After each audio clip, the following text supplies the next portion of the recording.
আসসালামু আলাইকুম।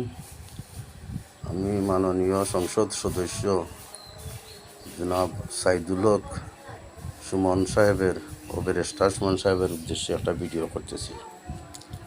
আপনি সব জায়গার দুর্নীতি নিয়ে কথা বলেন, সারা বাংলাদেশের মানুষ আপনার উপরে খুশি। যত দুর্নীতি আর সব দুর্নীতি নিয়ে আপনি কথা কইরা, এতে আপনারে আমার ব্যক্তিগত পক্ষ থেকে ধন্যবাদ জানাই এবং সেলাউট জানাই।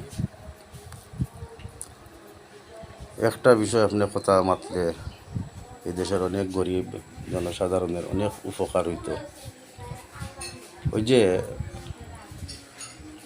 গ্রামীণ ফোন, টেলিটক, এরপরে এয়ারটেল, এরা সীমাবদ্ধতার মধ্যে ওদের ব্যবস্থা কি এমবি কিনতে হয় এবং মিনিট কিনতে হয়। এখন আমি সীমাবদ্ধতার ভিতরে কিনলাম, আমি তো কিনতে হইব বাধ্যতামূলক। আমি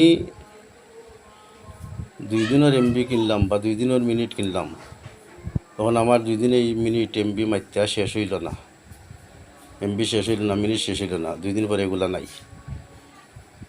এগুলা আমার টেকার কিনা, এগুলা যায় কোথায়, কার গেছে যায়, ওখান থেকে একটু দয়া করি আপনি দেখুক।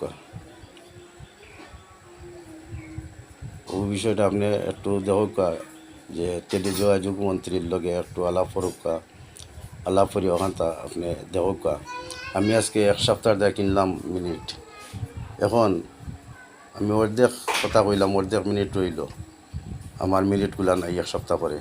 আমার তো মিনিট যত সময় মোবাইলও আছে, যত সময় এমবি আছে, অত সময় আমি কথা কইতাম। এখানে তো টাইম বান্ধা দেওয়ার কোনো প্রশ্ন উঠেন না। কিন্তু অতদিন আমরা অন্ধকার জগতে আসলাম, প্রতিবাদ করার মতো সাহস আসিল না। আমরা প্রতিবাদ কার কাছে করতাম তা পাইছি না। এখন আপনারে পাইছি প্রতিবাদ করার মতো একজন মানুষ, আপনার লগে কথা হওয়া যাইব।